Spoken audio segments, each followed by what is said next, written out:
Hey folks, this is Z-Man with Kadesh Farm. I am shooting a video at our farm located where our home is located.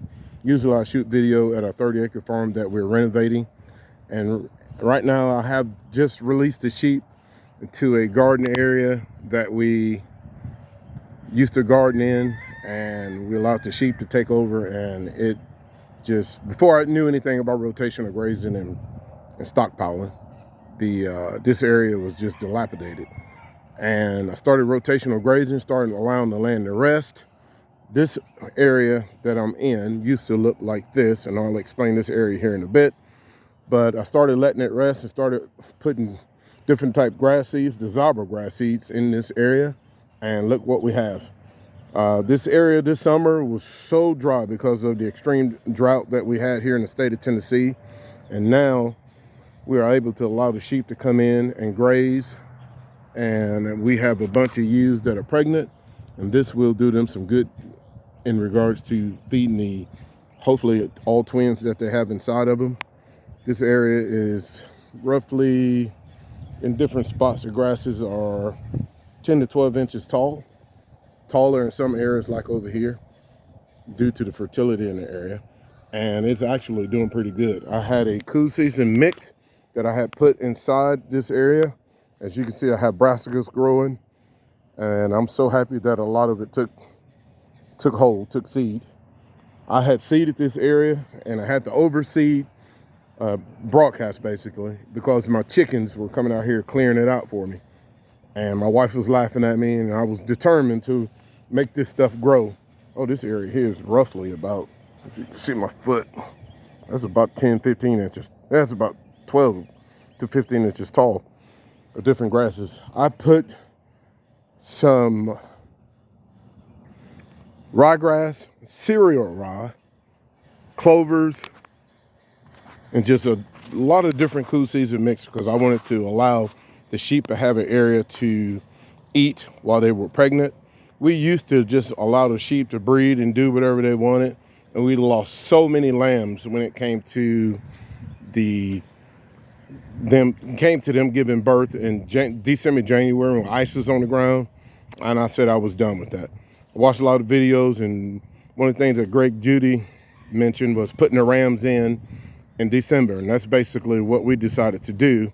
And it's been a benefit to us now, because we can predict when we have our lambs in decent grass growth season, along with decent weather.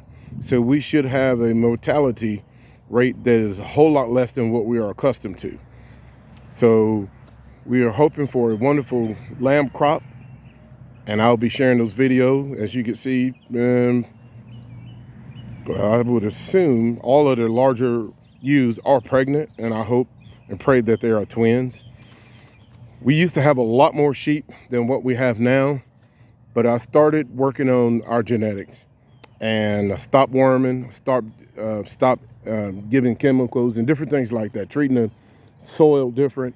And this is basically what we have left. We had to cull a lot of our sheep, or they culled themselves. And right now, this is our base sheep that we have. I do see a couple that I may be getting rid of, just because of production, like that one right there. She gave birth to 2 lambs last year, but she did not produce any milk. We ended up having to bottle feed. And where's that baby? And that's her over there. Of the 2, 1 survived.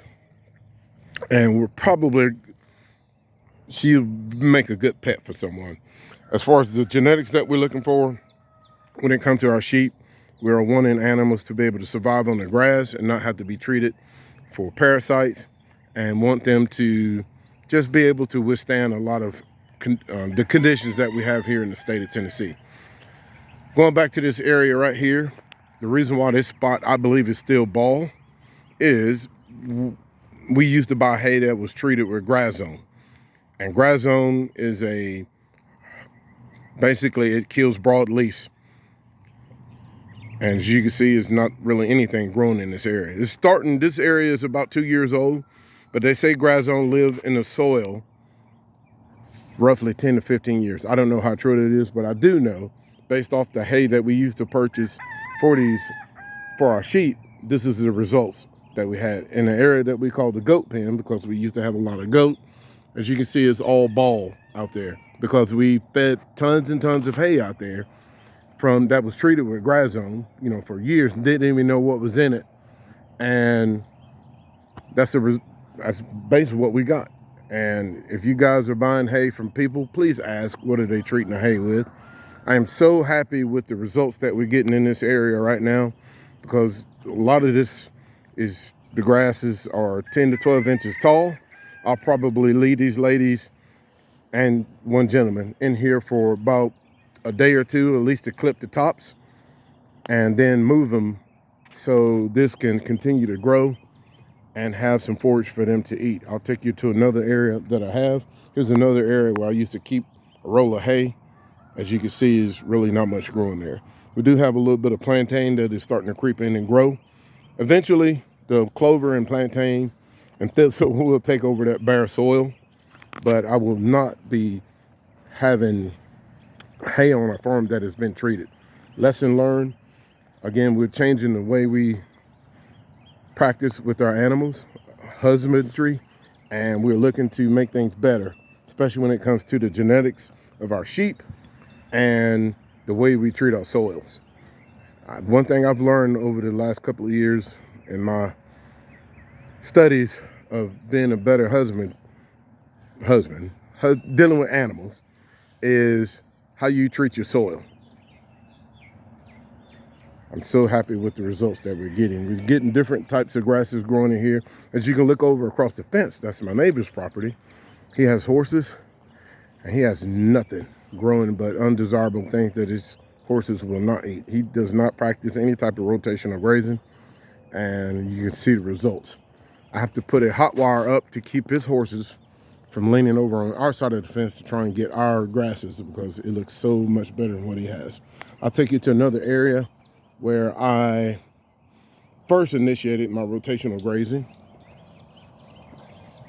Gotta put this thing to keep them from getting out. Sorry about this video. Oh, I gotta get this water over here. This is the area where I first decided to take a roll of hay, not a roll, a square bale of hay, and just spread it out, get the free seed, and it did pretty good. It did pretty good for us. And now I seeded this area about 3 weeks ago, and I let the sheep on it to basically put the seed more into the ground, and we're going to see how it does within the next couple of weeks. That green spot up there used to be ball, and it has grass in it now. I'm so excited with the results that we're getting with this rotational grazing. I had hay stored in this area that was not treated, but it had some decent seed. I want to say that maybe fescue in those big bunches that is growing, or blue stem, one or the other. It was a good deal that we got on some hay, and we brought it back here with our tractor. And as a result, the seeds are actually starting to produce for us. I noticed the hay that we had got from this gentleman had broom sedge in it. And as you can see, what hay you use on your property, you will get the seeds from it, whether they're desirable or undesirable. So always be mindful of that. Man, I'm having a problem talking today. Here's another view of that bald spot. I've left that netting. I will be getting that up. But the sheep are very happy with the results. And that's my wife's rooster, Cotton. I'm surprised this dude is still here. He is so easy for the hawks to pick off. Ain't that right, Cotton? But we have different brassicas growing in this area. I did seed it, like I said earlier, but the chickens helped themselves to my seeds. But we were able to get some to stick. Clover, this is all just about a bed of clover. I'd rather have something than nothing compared to what this used to be. When it used to rain here, this whole entire area would be covered in water. But now that we've changed our practices on how we deal with the land, you don't see any standing water. There's a little bit of standing water over in that area closer to my neighbor's property. But as far as this being a field full of water, that's no more.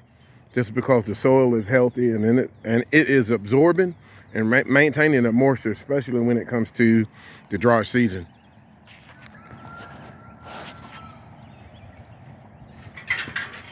I hope I don't get shocked by this fence. I'm shocked that my dog is not barking.